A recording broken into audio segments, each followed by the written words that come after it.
바울은 로마에 보낸 편지, 이 로마서를 통해서 복음에 대해, 믿음에 대해, 또 죄와 구원에 대해 이야기한 후 그리스도 안에서 장성한 자들이 해야 되는 것이 무엇인지, 또 거룩한 산제물로서 생활 속에서 어떻게 영적 예배를 드릴 수 있는지를 말하고 있습니다.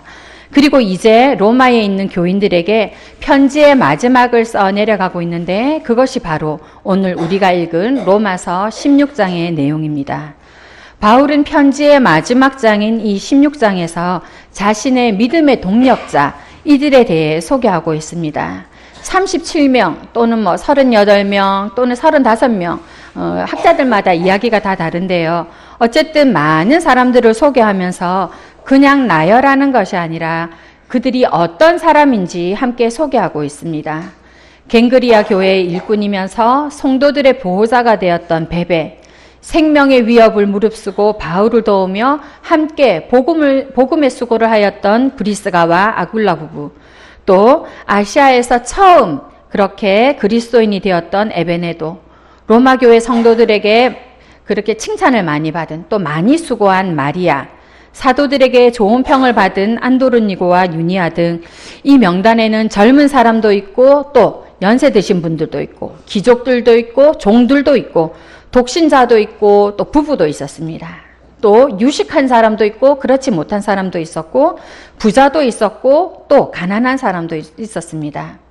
이들이 어떤 사람들이고 간에 또 어떠한 직업을 가졌든지 간에 어떠한 형편에 있었든지 간에 이들의 공통점은 바로 바울과 함께 주님을 섬겼던 자들이며 바울과 함께 주의 고난에 참여하였던 자들입니다. 이들은 이들의 사회적 배경 또 문화적 배경을 초월하여서 그리스도 안에서 함께 하나가 되었던 자들입니다. 이들은 하나님의 봉사자들이고 주님의 사역을 함께 하였던 자들이며 바울과 함께 복음을 위해 고난을 받은 자들입니다. 바울은 지금 로마 교회 성도들에게 이렇게 복음 안에서 또 복음을 위해 사역하였던 많은 사람들을 소개하면서 그냥 소개하는 것으로 끝나지 않고 그들을 문안하라고 그렇게 부탁하고 있습니다. 문안하라, 이 단어는 헬라어로 아스파조마인데요. 껴안다, 인사하다, 안부를 묻다, 기억하다, 또 사랑하다, 존경을 표하다, 친절하게 대하다, 이런 여러 가지 뜻을 가지고 있습니다. 즉 이 말은 그저 길에서 지나가면서 안녕하세요, 식사하셨습니까? 이렇게 그냥 가볍게 인사하는 것이 아니라 상대방을 사랑하고 존중하며 더 친절히 안부를 묻고 그렇게 인사한다는, 그렇게 안부를 묻는다는 것입니다. 더 깊이는 그 사람의 영육간의 상황을 살피며 돌봐주는 것을 또 함께 포함하고 있습니다. 바울이 로마서를 쓴 이 당시의 로마 교회는 당시에 폭군으로 악명이 높았던 갈리귤라 황제와 네로 황제 시대였기 때문에 박해가 심했습니다. 그리스도인들이 로마의 황제를 신으로 숭배하는 것을 반대했기 때문에 로마 제국은 그리스도인들을 희생제물로 삼아서 굉장한 핍박을 가했습니다. 그리스도인들을 향한 이 로마의 박해가 얼마나 심했는지 우리가 역사적으로 살펴보지 않는다고 해도 우리는 쉽게 짐작할 수 있습니다. 왜냐하면 사도행전을 비롯한 신약 성경 구석구석에 이 박해에 대한 부분들이 언급되어 있고 오늘의 편지인 로마서 8장에도 로마의 박해에 대한 이야기가 언급되어 있기 때문입니다. 로마서 8장 35절에서 39절 말씀인데요. 우리 화면을 보면서 함께 읽도록 하겠습니다. 예, 화면 보면서 로마서 8장 35절에서 39절 말씀입니다. 시작. 누가 우리를 그리스도의 사랑에서 끊으리요? 환난이나 공고나 박해나 기근이나 적신이나 위험이나 칼이랴. 기록된 바 우리가 종일 주를 위하여 죽임을 당하게 되며 도살당한 양같이 여김을 받았나이다 함과 같으니라. 그러나 이 모든 게 우리를 사랑하시는 이로 말미암아 우리가 넉넉히 이르느니라. 내가 확신하노니 사망이나 생명이나 천사들이나 권세자들이나 현재이나 장래이나 능력이나 높음이나 기쁨이나 다른 어떤 피조물이라도 우리를 우리 주 예수는 하나님의 사랑에서 끊을 수 없으리라. 아멘. 우리는 이 말씀을 통해서 그 당시 그리스도인들이 얼마나 심한 고난 속에 있었는지 알 수 있습니다. 환난, 공고, 박해, 벌거슴, 굶주림, 칼의 위협. 그 당시 그리스도인들이 예수님을 잘 믿어서 예수님의 말씀을 잘 받아서 받은 믿음의 대가는 오늘날 우리들이 바라는 또 우리들이 기대하는 물질의 축복이 아니었습니다. 자녀들이 잘 되는 것이 아니고 명예를 얻는 것이 아니었습니다. 이들은 오히려 늘 언제나 주님을 따르면서 험한 인생의 길을 걸어야 됐습니다. 지금 여기 로마서 8장뿐 아니라 히브리서 11장에 이렇게 믿음의 대가가 기록되어 있습니다. 세상으로부터의 조롱, 채찍, 옥에 갇히는 것, 돌에 맞는 것, 그리고 때로는 톱질을 당해서 죽는 것, 그리고 때로는 이런 핍박을 피해서 도망을 간다고 해도 떠난다고 해도 결국은 양과 염소의 가죽을 입으면서 산으로 동굴로 그렇게 떠도는 피신 생활을 해야 했던 것입니다. 그러나 그럼에도 불구하고 바울을 비롯한 진짜 그리스도인들은 그 어떠한 고난과 박해, 위협과 칼로도 그리스도의 사랑에서 자신을 끊을 수 없다고 그렇게 이야기하고 있습니다. 죽음도 그 어떠한 피조물도 우리를 우리 주 예수 그리스도 안에 있는 하나님의 사랑에서 끊을 수 없습니다. 그렇게 고백하고 있습니다.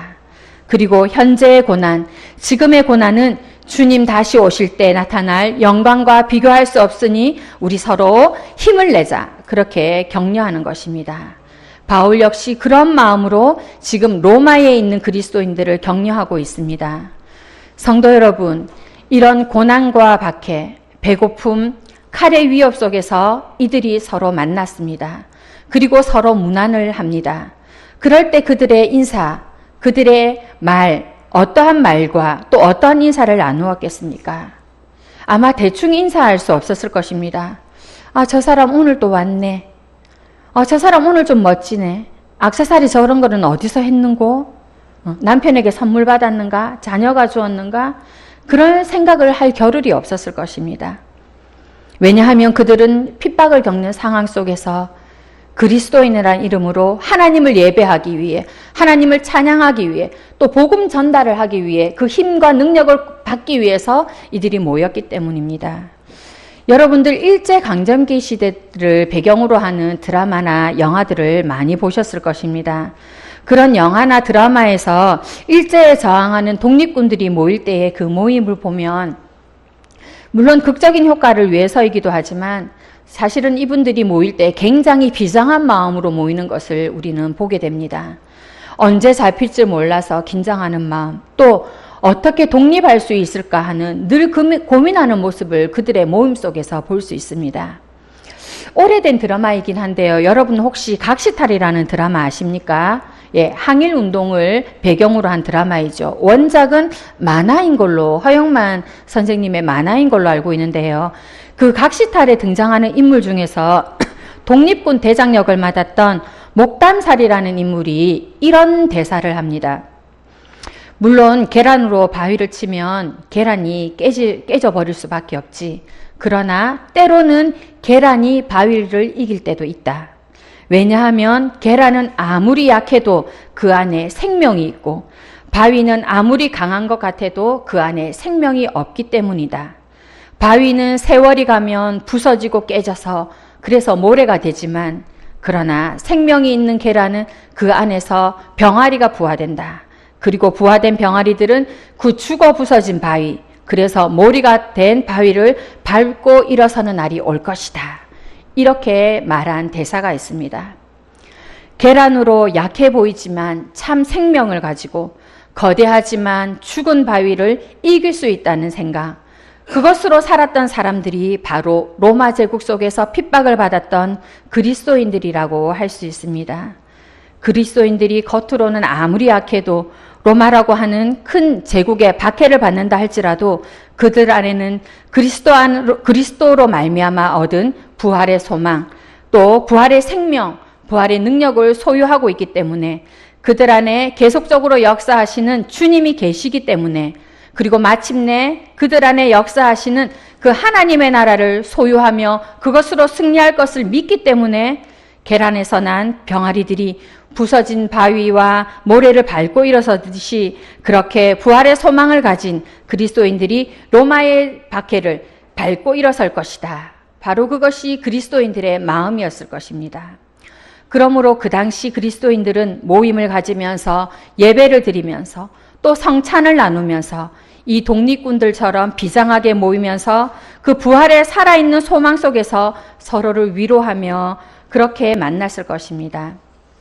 산 소망, 부활의 소망 속에서 로마 제국의 거대한 바위를 깨뚫 수 있다는 그런 믿음으로 그들은 예배를 드리고 그렇게 그들은 성도의 교제를 나누며 서로 격려하고 서로 세워주고 또 무엇보다 예수님의 명령을 따라 제자들을 양육하였습니다. 그 거대한 로마 제국이라는 바위 덩어리에 생명의 소망, 부활의 소망이 깨지지 않도록 그렇게 서로를 붙들며 격려했을 것입니다. 바울이 무난하라 하는 이 말은 바로 이런 모습입니다. 그렇게 부활의 소망, 생명의 소망이 깨어지지 않도록 서로를 그렇게 격려하고 위로하고 세워주고 붙들어주는 모습, 그것이 참다운 무난의 모습이라고 할 수 있습니다. 우리 오늘 본문 16장 16절 말씀을 같이 읽도록 하겠습니다. 바울이 어떻게 무난하라고 했는지 우리 다시 한번 보도록 합시다. 로마서 16장 16절 말씀 시작.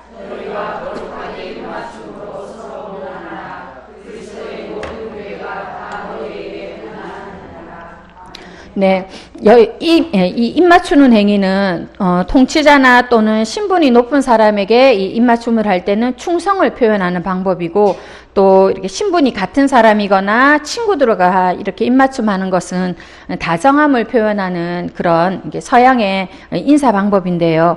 그런데 여기 말씀을 보면 바울이 그냥 입맞춤하라고 표현하지 않고 거룩한 입맞춤으로 서로 무난하라 그렇게 말하고 있습니다. 이들이 어떻게 하면 거룩한 입맞춤을 할 수 있습니까? 여기에서 거룩한 입맞춤이라는 것은 어떤 외형적인 것을 이야기하는 것이 아니라 바로 자격을 이야기하는 것입니다. 히브리서 10장 10절 말씀입니다. 히브리서 10장 10절 말씀 같이 읽겠습니다. 시작. 이 뜻을 쫓아 예수 그리스도의 몸을 단번에 들이심으로 말미암아 우리가 거룩함을 얻었노라. 아멘. 우리가 거룩함을 얻었다 되어 있습니다. 예수 그리스도께서 하나님의 제단에서 산 제사로 단번에 드려짐으로 우리가 거룩해졌습니다. 그래서 우리가 거룩한 인사를 할 수 있는 것입니다. 우리가 잘났기 때문에 우리가 어떠한 다른 자격이 있기 때문에 우리가 거룩한 인사를 할 수 있는 것이 아니라 예수 그리스도로 우리가 바로 거룩하다는 자격을 얻었고 그 자격으로 우리가 거룩한 입맞춤, 거룩한 인사를 할 수 있는 것입니다. 당시 로마 제국의 박해를 받던 상황에서 이 거룩한 입맞춤은 바로 그리스도 안에서 하나님의 한 가족임을 증명하는 것이며 서로를 향한 격려였습니다. 그렇기 때문에 그저 멀찍이 떨어져서 인사하는 것이 아니고 잠깐 스치듯이 그렇게 인사하는 것이 아니고 저 사람 오늘은 무슨 옷을 입고 왔을꼬, 어떤 백을 들고 왔을꼬 이렇게 살피는 것이 아니고 어려운 세상이지만 그러나 정말 잘 살고 있다고, 잘 견디고 있다고, 그리스도인으로 구별되어 사는 것이 참 고통스러운데도 그래도 지금의 고난 잘 견뎌서 앞으로 우리가 함께 주님 오실 그 영광의 날을 바라보자 하는 그런 격려의 인사였습니다. 그래서 서로의 안부를 묻고 격려하고 위로하는 데 있어서 바울은 이 로마서뿐 아니라 신약 성경 많은 곳곳에서 거룩한 입맞춤을 언급하고 있습니다. 우리 화면을 보면서 함께 위로하고 격려하는 인사를 읽어보도록 하겠습니다.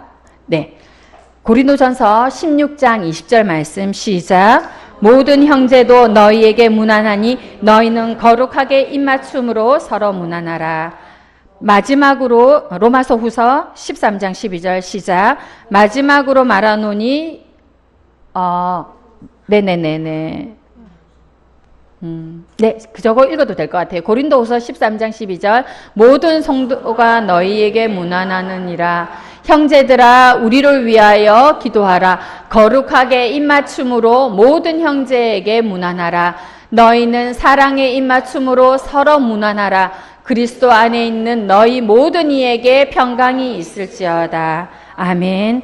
바울은 지금 교회 안팎으로 여러 상황 가운데 있는 이 교인들에게 너희들이 서로 온전하게 되며 위로를 받을 수 있도록 또 마음을 같이 할 수 있는 방법으로 바로 거룩한 입맞춤으로 서로 무난할 것을 그렇게 말하고 있습니다. 물론 이 바울뿐만 아니라 베드로 전서를 쓴 베드로 역시 마찬가지입니다. 여러분들 아마 고린도 교회를 잘 아실 것입니다. 게바파, 아볼로파, 바울파, 그리스도파로 그렇게 서로 나누어서 비방하고 싸우고 또 심지어는 교회 문제를 세상 법정까지 끌고 갔던 교회였습니다.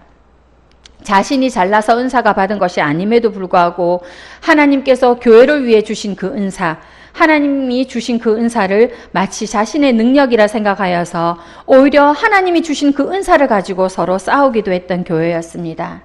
근친상간을 비롯한 여러 가지 음란의 문제도 있었던 교회입니다. 그런 문제가 많은 교회에 바울이 긴 편지를 2번이나 쓰면서 그 편지 마지막에 당부하기를 지위, 고아를 막론하고 그 어떠한 것을 넘어서 너희가 서로 하나 되어 거룩한 입맞춤하라고 그렇게 문안 인사하고 있습니다. 데살로니가 교회도 마찬가지입니다. 데살로니가 교인들은 바울의 그 가르침 속에서 복음을 잘 받아들였고 또 그리스도를 믿는다는 이유만으로 고통을 당했지만 그러나 기쁨을 가지고 신앙을 잘 지켰습니다. 그러나 이후에 예수님이 다시 오실 것에 대한 잘못된 이해 때문에 즉 그리스도께서 어서 오시겠다는 그 생각을 하고 일을 제대로 하지 않으면서 무의도식하는 사람들이 있었고 또 어떤 교인들은 신자가 된 이후에도 과거에 부도덕한 생활을 버리지 못했습니다. 그래서 바울은 데살로니가 교인들에게 너희는 낮에 속한 사람이므로 정신을 차리고 구원의 소망의 투구를 쓰고 믿음과 사랑의 갑옷을 입고 서로 격려하여 덕을 세우라고 권면합니다. 그리고 서로 지도하면서 존경하고 화목하며 게으른 자들은 권면하여서 마음이 약한 자들은 격려하고 그렇게 힘없는 자들을 붙들어 주라고 이야기하고 있습니다. 외부의 핍박과 고난뿐 아니라 교회가 복음을 전하고 성장하는 과정에서 교회 내적으로 여러 가지 풀어야 할 숙제가 많을 때에 바울이 교회에게 부탁한 것이 바로 거룩한 입맞춤으로 서로 문안, 거룩한 입맞춤으로 서로 인사, 거룩한 입맞춤으로 서로 격려하는 것이었습니다. 성도 여러분, 주님의 은혜 가운데 거룩하게 된 우리들이 세상 속에서 살다가 우리가 이렇게 지금 교회로 모였습니다. 모인 여러분들, 우리들이 이곳에서 할 일은 하나님을 예배하는 것입니다. 그리고 그리스도의 보혈의 은혜를 찬양하는 것이며 그분의 말씀을 따르고자 다짐하는 것입니다. 그리고 기억해야 할 것은 바로 거룩한 입맞춤으로 서로 사랑의 격려를 하는 것입니다. 오늘 여러분들 예배 잘 드리셨습니까? 그리고 기쁨으로 봉사하며 헌신하셨습니까? 그렇다면 잘 하셨습니다. 그러나 우리가 오늘 얼마나 서로 거룩한 입맞춤에 인사를 했는지 서로 살펴보았으면 좋겠습니다. 얼마나 서로를 격려하고 위로했는지 다시 우리의 모습을 돌아보았으면 좋겠습니다. 사랑 안에서 서로 기이 여기는 가운데에 또 마음이 약한 자들을 격려하고 서로가 하나 되는 거룩한 입맞춤, 격려하고 위로하는 인사, 그것이 우리에게 필요한 것입니다. 여러분들은 오늘 누구와 어떤 분들과 거룩한 입맞춤, 거룩한 인사를 하셨습니까? 누구와 그러한 격려의 인사를 나누었습니까? 새가족들과 거룩한 인사를 하셨습니까? 아직은 믿음이 연약한 우리 청년들과 거룩한 인사를 하셨습니까? 혹시 친한 분들하고만 인사를 하지는 않았나요? 아니면 어떤 업무 때문에 그 형제에게 다가가서 업무적인 이야기만 하고 돌아서지는 않았습니까? 세상 속에서 그리스도인으로 산다고 그래서 고생했다고 서로 격려하는 인사, 그리고 이제 내일부터 또다시 삶을 살아야 되는데 열심히 구별되어 거룩하게 살자, 그렇게 용기를 주는 인사, 그것이 우리에게 필요한 것입니다. 세상에서 방황하다가 힘들게 그 삶을 살다가 이제 하나님 안에서 그 삶을 새롭게 살기를 바라며 새가족이 왔습니다. 또 여러 가지 삶의 과정들을 넘어가느라 고되지만 그러나 주님을 의지하고자 모인 우리 구역 식구들도 있습니다. 아직은 신앙이 자라는 과정이어서 세상 비바람 다 맞는 것 같이 그렇게 힘들어하는 우리 청년들도 용기 내어 교회에 왔습니다. 그러나 그렇다고 이 세 가족, 두 구역 식구들, 청년들만 격려가 필요한 것은 아닙니다.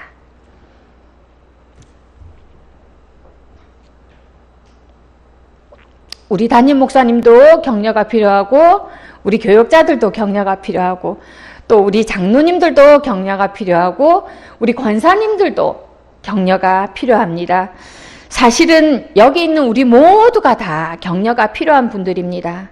그래서 그 어느 누구가 아니라 우리 모두가 다 주님 안에서 그렇게 서로가 위로가 필요한 사람들입니다. 특별히 오늘 예배 이후에 당회가 있습니다. 이 더운 여름날 그래도 이제 앞으로 교회 일들이 참 많지 않습니까?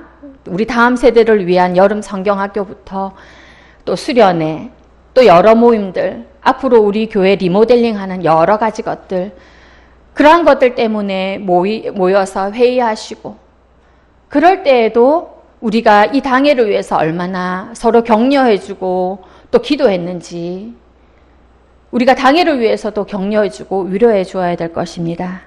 하나님 안에서 서로를 위하고 서로를 세워주고 또 서로를 도와주고 믿음과 사랑으로 하나 되어진 그런 인사가 우리에게 필요한 것입니다. 구남교회 권성 여러분, 우리 모두가 다 하나님의 은혜가 필요하고 똑같은 믿음의 이 권석들의 격려가 필요한 사람들입니다. 내가 더 위로받아야 된다. 그렇게 생각하지 마시고 다른 사람 더 많이 위로받고 있겠지. 그렇게 생각하지 마시고 우리 모두가 다 서로 격려하고 위로하고 지지해주고 그렇게 칭찬해 주었으면 좋겠다는 생각이 듭니다. 지금 한참 월드컵 경기가 진행 중에 있습니다.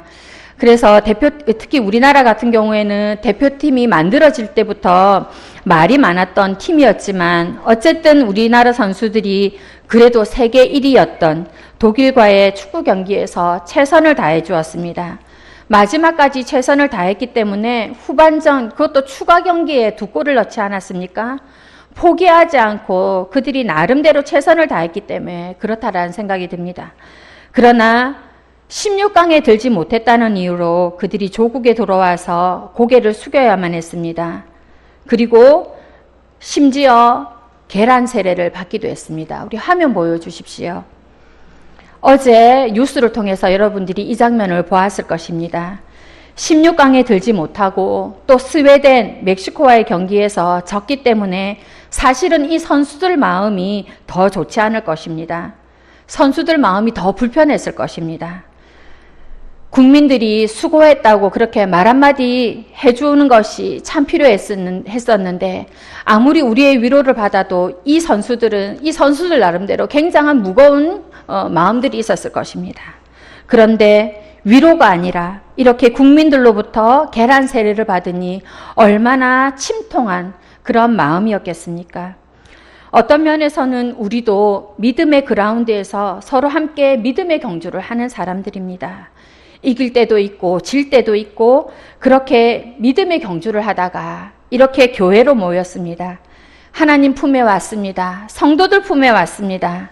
그런데 좋지 않은 인사를 받거나 좋지 않은 말을 듣거나 하면 얼마나 마음이 아프겠습니까? 우리가 대표팀들을 위로해 주듯이 그렇게 따뜻한 말 한마디가 필요하듯이 우리들도 역시 마찬가지로 서로에게 따뜻한 말 한마디가 필요하다는 생각이 듭니다. 어떤 믿음의 경주를 했든지 우리는 서로를 따뜻하게 격려하며 품어줘야 합니다. 올림픽을 보면 참 감동적인 장면들이 많이 있습니다. 나름대로 기록을 깨기 위해서 최선을 다하는 선수들도 있고 또 경기에 참가했는데 어쩌다 보니 부상을 당했어요. 그러나 마지막까지 포기하지 않는 최선을 다하는 그런 선수들도 보게 됩니다. 그런 선수들이 감동의 드라마를 써내려가는데요. 저는 그런 장면들 중에서 이런 장면들에 감동을 받습니다. 화면 한번 보여주세요. 네, 계속 넘겨주시면 되겠습니다.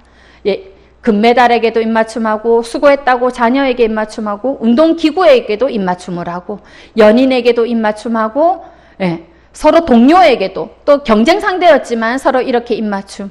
자기가 힘껏 달리고 있는 저 땅에도 그렇게 입맞춤을 하고 있고, 자기 자신에게 입맞춤하면서 기도하는 그 모습. 선수들끼리, 가족들끼리, 때로는 경쟁 상대들끼리, 때로는 운동기구에, 때로는 땅바닥에, 자신이 달리고 있는 그 바닥에 입맞춤을 하고 있고, 잘 싸웠다고, 또 수고했다고, 얼마나 힘들었냐고, 또 함께 잘해보자고, 그렇게 서로를 향해 입맞춤을 하고 있습니다. 이 입맞춤에는 간절함도 있고, 그 당 안에 수고도 들어있고, 감사도 들어있고, 격려도 들어있고, 행복함도 있고, 또 때로는 안타까움도 있고, 간절한 기도도 담겨져 있는 것 같습니다. 이들의 입맞춤이 자신에게나 선수들에게나 그들의 가족들에게나 또는 후배 선수들에게도 그렇게 위로와 격려가 되었듯이 우리들도 그런 입맞춤을 했으면 좋겠습니다. 초대교회가 거룩한 입맞춤으로 건강한 공동체를 이어갔듯이 우리들도 더 뜨겁게, 더 열정적으로, 더 진심 어린 마음으로 그렇게 거룩한 입맞춤, 거룩한 포옹, 거룩한 인사를 나누시기 바랍니다. 기도하겠습니다. 하나님 아버지, 우리를 구남교회 권속으로 한 가족으로 불러주셔서 감사합니다.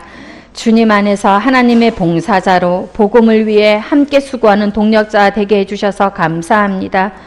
하나님 나라 확장을 위해 수고하는 우리들입니다. 이 땅에서 그리스도인으로 살기 위해 교회를 위해 애쓰는 우리들입니다. 서로 더 뜨겁게 사랑하게 하시고 주 안에서 서로 존중하며 더 친절하게 서로를 잘 살피는 우리들 되게 하옵소서. 거룩한 입맞춤으로 서로에게 위로와 격려를 주는 성도들, 그래서 세상 밖에서는 넉넉히 이기는 우리들 되게 하옵소서. 예수님 이름으로 기도드렸습니다. 아멘.